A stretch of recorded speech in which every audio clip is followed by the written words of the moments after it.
আসসালামু আলাইকুম। ১৯৬৫ সালে পৃথিবীর সবথেকে জনবিরল স্থান টোঙ্গা দ্বীপে সাহসী ও অ্যাডভেঞ্চার প্রেমী ৬ জন ছেলেদের কাহিনী আজকের ভিডিওর মাধ্যমে আপনাদের শোনাবো। তো চলুন শুরু করা যাক। ঘটনাটি শুরু হয় টোঙ্গা দ্বীপ থেকে। ১৬ বছর বয়সী ৬ জন ছেলে একটি বোর্ডিং স্কুলে পড়ালেখা করত। সেখানে দায়িত্বে থাকা অনেক রাগী নানরা তাদের পড়াশোনার প্রতি ভীষণ চাপ সৃষ্টি করত এবং বাচ্চাদের উপরে অনেক সময় অত্যাচারও করত।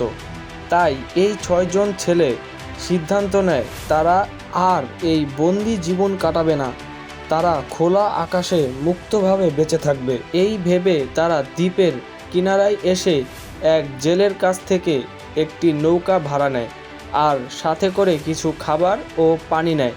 তারা সিদ্ধান্ত নেয় তারা সমুদ্র ভ্রমণ করে ফিজি নামক অন্য একটি দ্বীপে যাবে।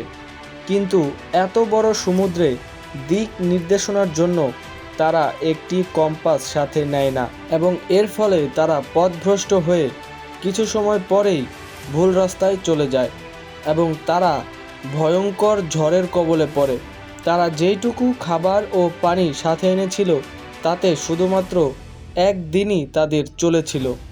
তাই তারা পরের দিন ক্ষুধায় ও পিপাসায় ক্লান্ত হয়ে পড়ে এবং এক পর্যায়ে তারা ভেবেছিল তারা হয়তো এখানেই মারা যাবে। কিন্তু তারা পরের দিন সকালেই অদূরেই একটি দ্বীপ দেখতে পায় এবং তারা নৌকা থেকে লাফ দিয়ে দ্বীপে গিয়ে আছড়ে পড়ে। আর এই দ্বীপটিতে তারা ১৫ মাস আটকে থাকে। তারা এখানে বেঁচে থাকার জন্য পাহাড়ি মুরগি, বিভিন্ন ফলমূল ও বৃষ্টির পানি সংরক্ষণ করে পান করত। এমনকি তারা যাতে বোরিং ফিল না করে তাই সেখানে একটি ব্যাডমিন্টন কোর্ট, মুরগির ফার্ম, আগুন এগুলো বানিয়ে ফেলে। এমনকি একটি ছেলে তো গাছের কাঠ দিয়ে ও তাদের ভাঙা নৌকা থেকে তার নিয়ে একটি গিটার পর্যন্ত বানিয়ে ফেলে। কি ইন্টারেস্টিং না ব্যাপারটা? এভাবেই চলতে থাকে তাদের হাসি খুশির জীবন। কিন্তু তার কিছুদিন পরেই পিটার নামক একজন সমুদ্রপ্রেমিক এবং অ্যাডভেঞ্চারের সাথে তাদের দেখা হয়ে যায়। পিটার ছিল একদিকে অ্যাডভেঞ্চার ও অন্যদিকে ফিশার।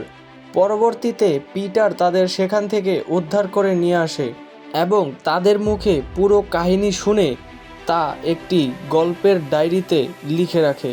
পরবর্তীতে পিটার সেই কাহিনীগুলো থেকে একটি বই লেখে এবং তা চড়া দামে বিক্রি করে।